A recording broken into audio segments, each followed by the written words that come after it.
Assalamualaikum warahmatullahi wabarakatuh. Selamat sore anak-anakku semuanya. Bagaimana kabar kalian? Mudah-mudahan anak-anak dalam keadaan sehat walafiat, tiada kurang suatu apapun, senantiasa berbakti kepada orang tua, hormat kepada bapak ibu guru, sayang kepada adik-adiknya, dan senantiasa tidak lupa beribadah kepada Allah Subhanahu wa taala.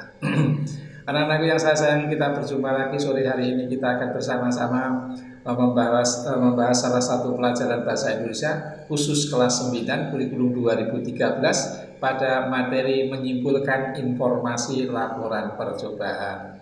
Jadi kita sore hari ini membahas salah satu bagian dari materi laporan percobaan, yaitu menyimpulkan informasi laporan percobaan. Baik anak-anakku, sebelumnya kita ikuti paparan berikut ini.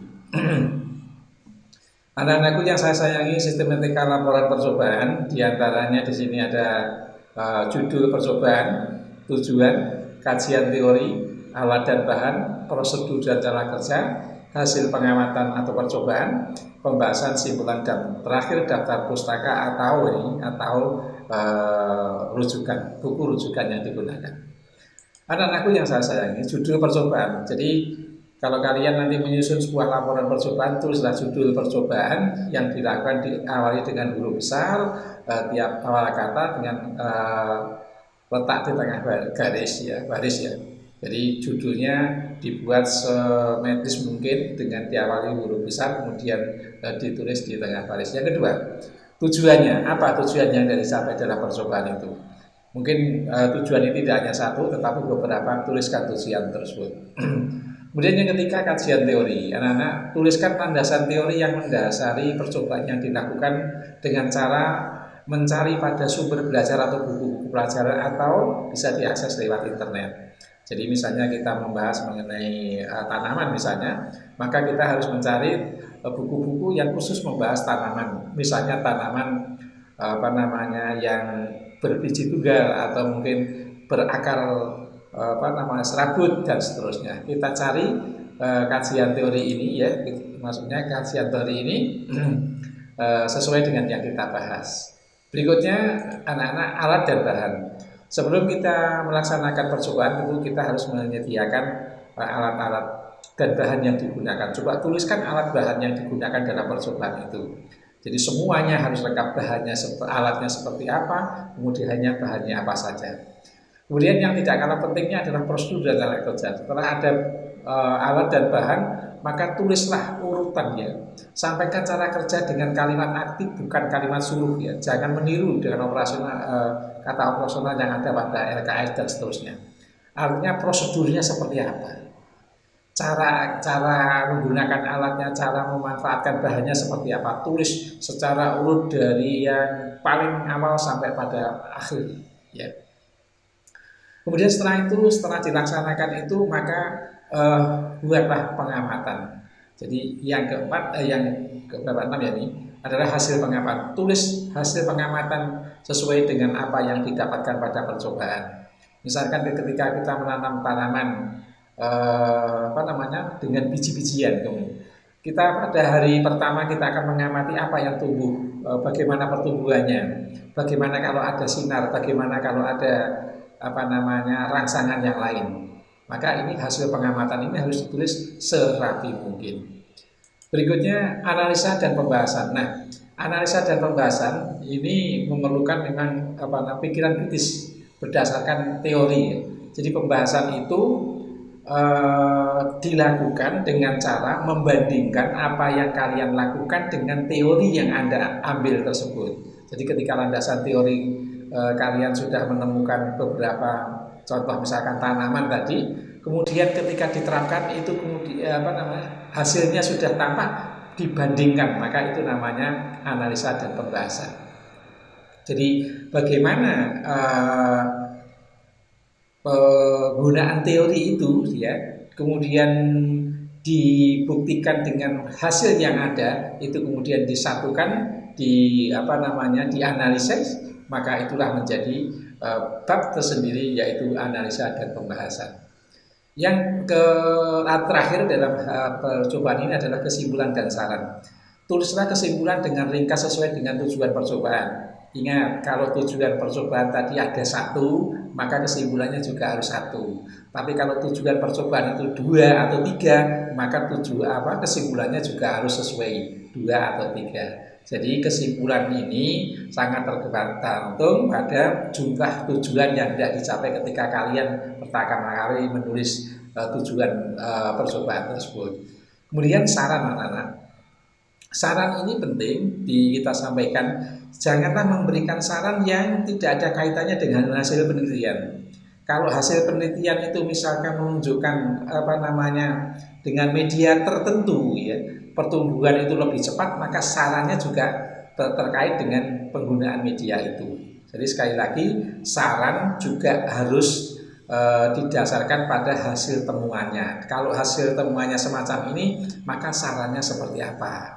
Kalau misalkan hasil penelitian itu tidak sesuai dengan apa yang kalian harapkan, maka sarannya seperti apa? Sekali lagi, kesimpulan dan saran ini sangat tergantung pada tujuan dari penelitian dan hasil dari penelitian.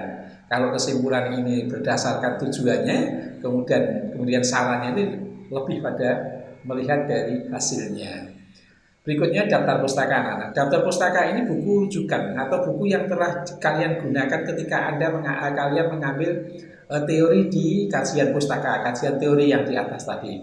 Coba dituliskan. Seperti biasa ini dalam di kelas 9 bagaimana penulisan daftar pustaka, yaitu dimulai dari penulisnya, kemudian tahunnya, kemudian nama pengarangnya ya.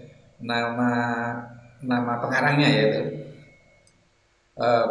pertama ya, ini kalau kalian menuliskan ini, jadi nama pengarang, tahun terbit, judul buku, kota terbit, penerbit. Nah, jika diakses dengan internet, tulis kapan kalian mengunduh pustaka teori tersebut. Ya, kalau buku ditulis ini ya seperti ini. Teori di dalam menulis daftar pustaka di kelas 9 itu sudah biasa, mulai dari sekali lagi dari nama pengarang, tahun terbit, judul buku, kota penerbit. Dan jika diakses internet, maka ambil alamat itu, kemudian sertakan kapan itu diunduh atau diakses. Itu anak-anakku mengenai sistematika laporan yang perlu kalian siapkan. Baik, berikutnya anak-anak, yang terakhir terkait dengan materi pembelajaran itu cara membuat kesimpulan anak-anak. Jadi di sini akan saya sampaikan 3 cara membuat kesimpulan. Yang pertama, cara teknik generalisasi. Teknik generalisasi ini teknik membuat kesimpulan dengan menarik satu kesimpulan umum. Ya, hal ini kita dapatkan setelah melakukan penelitian yang kita lakukan berdasarkan fakta. Jadi generalisasi ini adalah teknik membuat kesimpulan dengan menarik satu kesimpulan umum, ya. Namanya general itu umum, maka ditarik kesimpulan. Ini juga salah satu di antara cara membuat kesimpulan. Kemudian cara yang kedua, anak-anak, kita dapat menggunakan teknik analogi.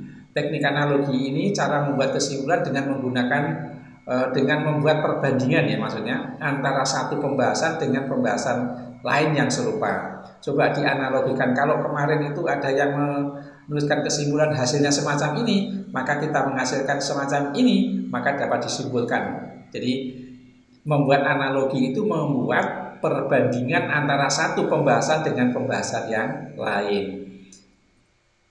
Kemudian dicari persamaan yang terkait dengan hal tersebut, atau dapat pula menggambarkan suatu hal dengan memberikan perbandingan hal yang lain. Jadi teknik analogi sekali lagi ini membandingkan antara satu pembahasan dengan pembahasan yang lain, dicari adakah persamaannya, mungkin juga adakah perbedaannya.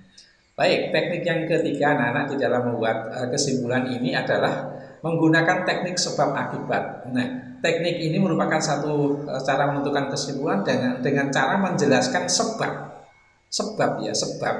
kemudian akibat yang ditimbulkan dari sebab tersebut. Nah, teknik ini juga merupakan salah satu membuat kesimpulan bertujuan untuk menjelaskan gagasan utama yang telah diajukan pada bab-bab sebelumnya atau di dalam pengantar penelitian itu. Jadi ada 3 teknik di dalam membuat kesimpulan ya, karena pembahasan kita ini dari awal adalah menyimpulkan informasi laporan percobaan. Oleh karena itu cara menyimpulkannya saya sampaikan ada 3 teknik. Ada yang pertama teknik generalisasi, membuat kesimpulan, menarik satu kesimpulan umum. Yang kedua teknik analogi dengan cara membandingkan. Teknik yang ketiga adalah sebab akibat. Baik anak-anakku, contoh kalimat kesimpulan antara lain begini. Berdasarkan penelitian yang telah dilakukan tentang apa yang kalian lakukan, maka dapat disimpulkan sebagai berikut. Kalau itu disimpulkan sebagai berikut itu kalau kesimpulan itu lebih dari satu, artinya karena tujuannya tadi lebih dari satu, maka kesimpulannya juga lebih dari satu. Kemudian penelitian ini dapat bertujuan untuk mengkaji dan memperbaiki bukti terkait titik, maka dapat ditarik kesimpulan bahwa di sini karena ini sudah ada perbedaan ya.